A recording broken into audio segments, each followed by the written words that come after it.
complices.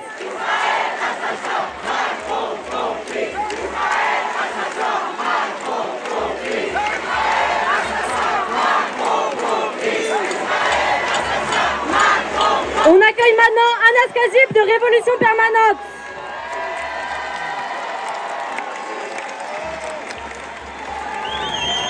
Et Paris, est-ce que vous êtes là? Paris, est-ce que vous êtes là?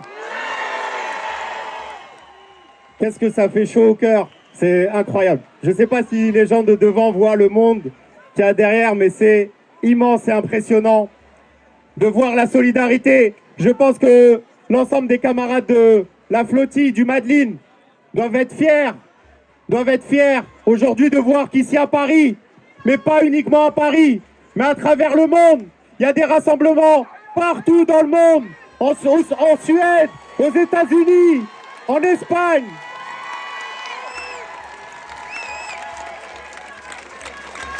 Et bien évidemment, au nom de Révolution Permanente, on exige la libération immédiate de l'ensemble des passagers du Madeline. Mais on exige aussi la libération immédiate du peuple palestinien.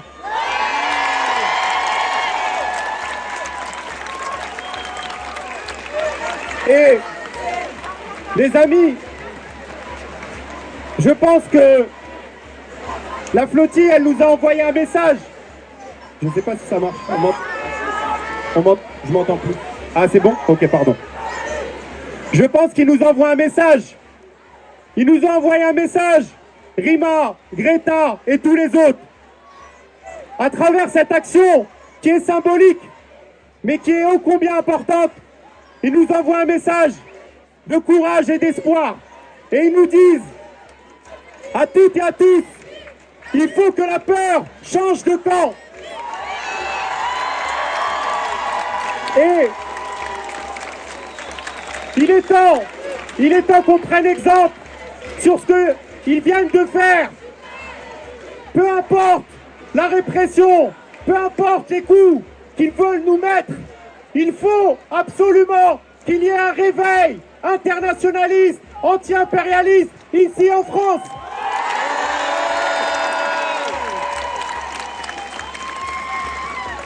Les amis, moi, je n'en ai rien à foutre du droit international. Parce que... Et vous savez pourquoi? Parce que ils en ont eux-mêmes rien à foutre du droit international. Et c'est pas nous, c'est pas les travailleuses, les travailleurs, la jeunesse, c'est pas dans les quartiers populaires qu'on a réfléchi à l'ONU, à la Cour pénale internationale. C'est pas nos juridictions, c'est eux qui ont mis ça en place. Et ils nous montrent une chose, que lorsque ce sont les puissances impérialistes qui sont, eux, les criminels, le seul droit international qu'ils respectent, le seul et unique droit international que Netanyahou, Trump et les autres respectent, c'est le droit d'écraser les peuples et d'opprimer tout le monde.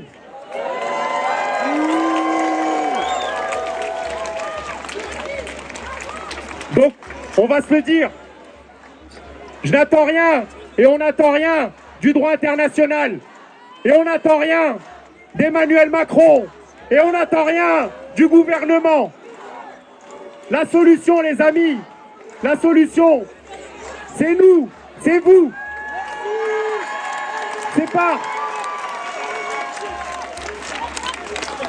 C'est par la mobilisation. Et je veux envoyer un message pour finir. Envoyer un message à l'ensemble des directions syndicales. Je rejoins ce qu'a dit le camarade de la CGT Paris. Et je pense qu'on a eu plusieurs étincelles cette semaine. La première qui est arrivée cette semaine, c'est nos camarades de classe, les camarades de Fos-sur-Mer, les dockers qui ont dit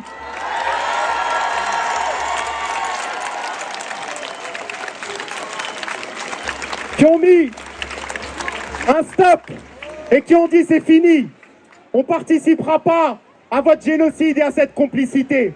Et il y a d'autres dockers qui ont suivi l'exemple. C'est nos frères italiens à Gênes.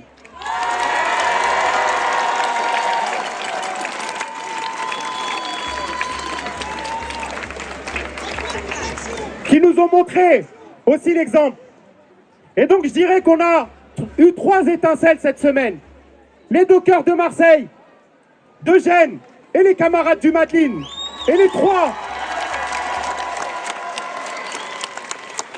nous envoient le même message. Il faut passer à l'offensive.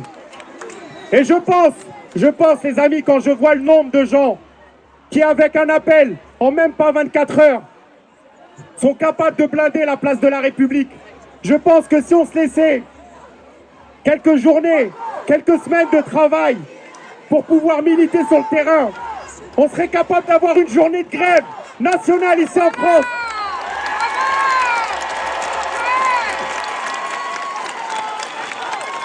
Et il faut leur montrer ça, que les voies palestiniennes, elles sont conductrices de métro, de train, de bus, dans la métallurgie, chez Amazon et ailleurs. Et envoyer un message à tous ces PDG, tous ces patrons qui ferment leur gueule pour Netanyahou, qui ferment leur gueule et qui financent un génocide.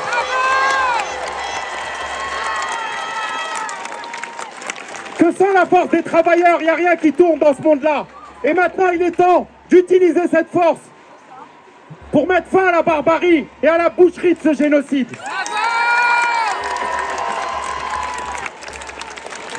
Je terminerai par un mot, les amis. Mais vous savez, le 18 juin prochain, j'ai un procès pour apologie du terrorisme. Aussi pour le soutien au peuple palestinien.